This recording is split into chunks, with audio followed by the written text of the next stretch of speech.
Halo semuanya, para pecinta batik di seluruh Nusantara. Saya Indrawati Gan atau Gan Swiyang, generasi keempat dari keluarga pengusaha batik Gan yang dulu pernah ada di kota Pekalongan. Saya sekarang berdomisili di Yogyakarta dan saya tergabung dalam organisasi batik, yaitu Paguyuban Pecinta Batik Indonesia Sekar Jagad. Tepatnya saya sebagai salah satu pengurus, sebagai ketua bidang komunikasi khusus. Hari ini saya ingin menceritakan tentang sejarah tiga keluarga batik Gan yang mungkin namanya sudah terlupakan ya, atau mungkin banyak yang belum tahu atau mungkin baru hari ini mendengarnya. Jadi tiga leluhur saya ini pernah menorehkan prestasi dalam perjalanan batik Indonesia. Sayang sekali karena minimnya literasi sehingga kita semua tidak mengenalnya. Saya akan menceritakan satu persatu. Yang pertama, kakek buyut saya, Gan Samgi. Gan Samgi ini lahirnya tahun 1847 dan memulai karirnya di bidang batik tahun 1870. Karya-karya beliau ini saya temukan di museum di LACMA, Los Angeles County Museum of Art, dan ada di beberapa buku terbitan luar. Dikoleksi juga oleh salah satu kolektor batik Indonesia, yaitu Bapak Hartono Sumarsono dan Ibu Cecilia Adinoto. Kongco Gan Samgi pernah mengikuti pameran kerajinan batik yang pertama di kota Pekalongan, yaitu tahun yang diadakan oleh Gubernur J.E. Jasper tahun 1923, dan standnya ada di stand nomor 116. Data-data ini saya dapatkan dari museum-museum yang ada di luar, di Leiden, di beberapa museum di Belanda, dan di LACMA juga menyebutkan tentang hal ini. Kemudian Kongco ini atau kakek buyut saya ini, dia salah satu perintis batik di kota Pekalongan, khususnya di kalangan peranakan Tionghoa. Generasi yang kedua adalah engkong atau kakek saya, namanya Gan Juliam. Lahirnya tahun 1900.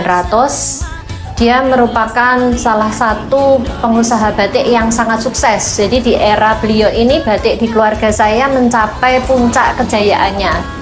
Karena kesuksesannya menimbulkan timbulnya pengusaha-pengusaha atau juragan-juragan batik yang baru, baik di kalangan keluarga Gan ataupun di keluarga-keluarga yang lain, bahkan hingga ke daerah-daerah sekitar Pekalongan. Pencapaian Kongco ini sangat luar biasa ya. Saya temukan juga di museum di LACMA, di Los Angeles County Museum of Art itu, yang ada di Amerika, kemudian di museum-museum di Belanda, di Leiden, di Wereldkulturen, Modemus, juga di Museum Batik di Yogyakarta, dan kolektor-kolektor batik di Indonesia dan luar negeri. Di kolektor batik di Indonesia juga menjadi koleksi Bapak Hartono Sumarsono, Ibu Cecilia Adinata, kemudian Ibu Sandesian, dan masih banyak yang saya lupa untuk menyebutkannya satu persatu.